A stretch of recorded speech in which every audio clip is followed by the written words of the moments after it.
Salut à tous et bienvenue sur votre chaîne 4 Molécules. Donc la vidéo que vous allez regarder aujourd'hui est sur le démontage du système de refroidissement, du radiateur, différentes traverses qu'on trouve sur le capot moteur et des différents supports. Et on démonte comme ça jusqu'au joue d'aile. Malheureusement on a eu un souci technique qui a fait qu'on a perdu plus de la moitié de l'enregistrement de ce démontage. Donc malheureusement je peux pas tout vous montrer dans cette vidéo. Donc, si jamais vous avez la moindre question sur le démontage d'un élément, vous pouvez la poser en commentaire, j'essaierai d'y répondre. Donc la vidéo commence par la vidange du circuit de refroidissement. Je vous dis bon visionnage et à tout de suite.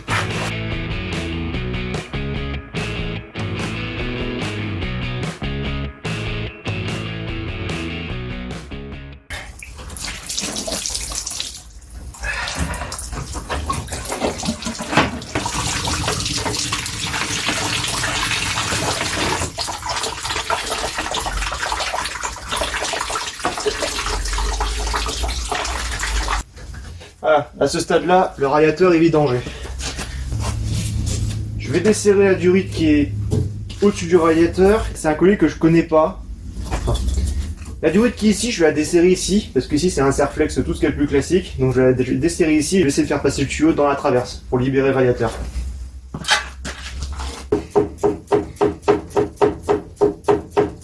Espérons qu'il n'y ait pas de l'eau qui coule partout. Non. Oh là, oh la pompe à eau. Ah, ici vous voyez, on a le calorsta qui est pris dans la durite. Le calorsta c'est une vanne qui va s'ouvrir simplement quand le liquide de refroidissement est à la température. Dès qu'on atteint la température programmée dans le calorsta, il va s'ouvrir et faire circuler le liquide de refroidissement dans le radiateur. Dès que ça redescend en dessous de cette température là, il va se refermer et laisser le moteur remonter en température. Et donc ça permet à votre moteur, quand il démarre à froid, de pouvoir monter plus vite en température. Et une fois qu'il y a température, d'avoir une circulation de liquide pour le refroidir. Donc, je vais enlever maintenant ici. La durite ici, elle est un peu spéciale. Elle a une espèce de goupille. Elle a été tournée sur elle-même pour serrer le collier. Donc, je vais essayer de tourner dans l'autre sens pour essayer de libérer la tension. Je vais essayer de vous montrer et de le faire en même temps. Ouais, ça marche.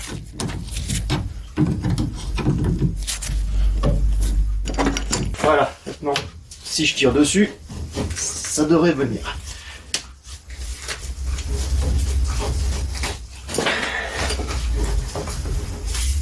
Voilà.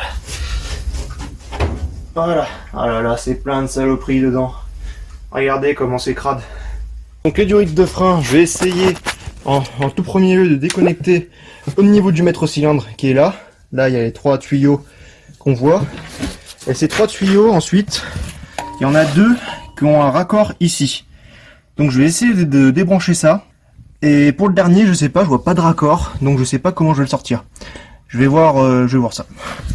Donc pour enlever les conduites de frein, il faut utiliser des clés à tuyauter. Ce sont des clés comme ça. Cela nous a été fourni par monoutillage.com. Voilà, il faut utiliser des clés comme ça, sinon on risque d'arrondir les raccords. Et après, on faut changer les raccords, donc changer les tuyaux. Donc, je vais essayer.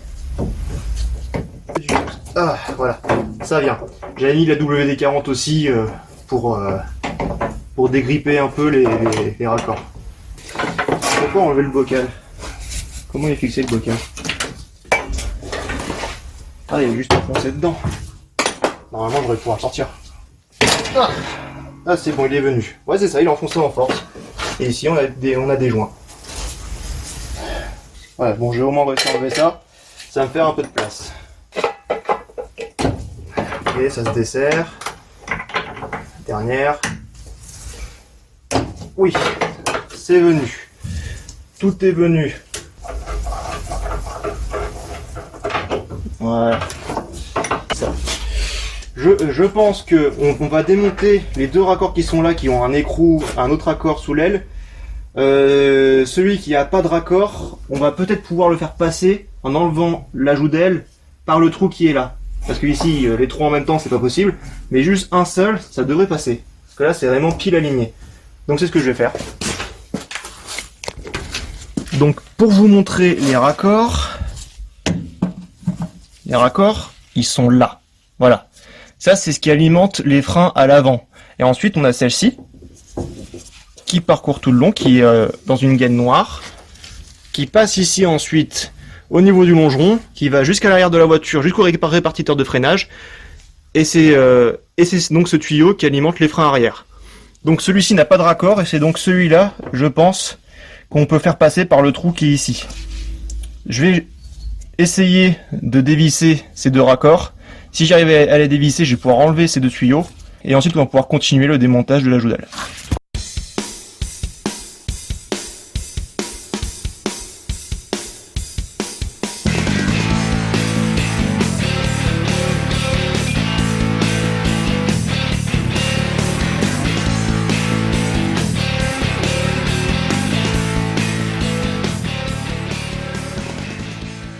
Donc on va continuer le démontage des différents éléments.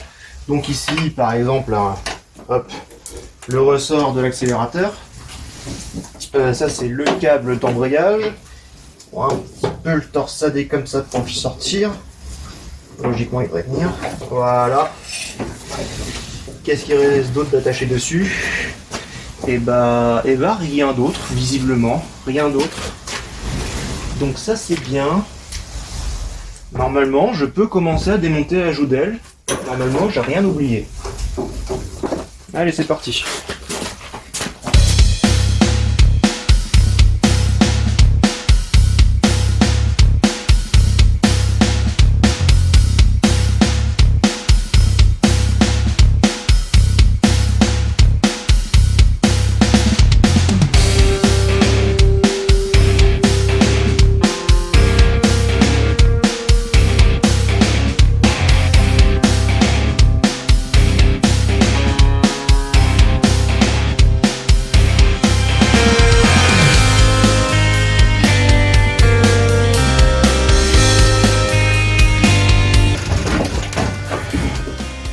Ah, voilà, ça c'est décollé. Maintenant, il va falloir réussir à enlever la durite de frein.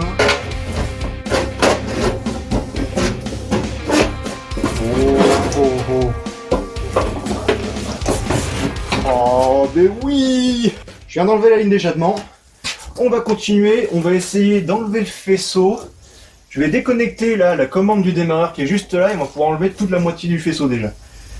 Alors, c'est là-dessous. C'est une petite vis.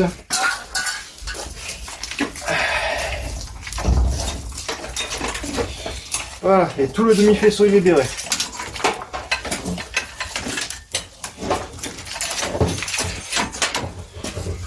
Ça fait un bout quand même. Ouais. Tout le demi-faisceau qui rentre dans l'habitacle est libéré. On passe sur l'autre moitié du faisceau. Donc ça, c'est le câble d'alimentation du démarreur qui est directement branché sur la batterie. Ça, bah, c'est toutes les masses, ni plus ni moins. Tout ça, c'est une masse aussi, donc la ferrée. Et voilà, on a le faisceau complet moteur, juste là. Ça fait quand même une belle salade. Hein. Voilà, c'est là-dessus que se termine cette vidéo aujourd'hui. Alors là, je pense qu'on peut dire qu'on avance bien. Donc prochaine vidéo de la saga, on continue le démontage de la 4L. Vous pouvez toujours nous soutenir en nous suivant sur nos réseaux sociaux, également en likant et en vous abonnant à la chaîne. Et en attendant, à la prochaine.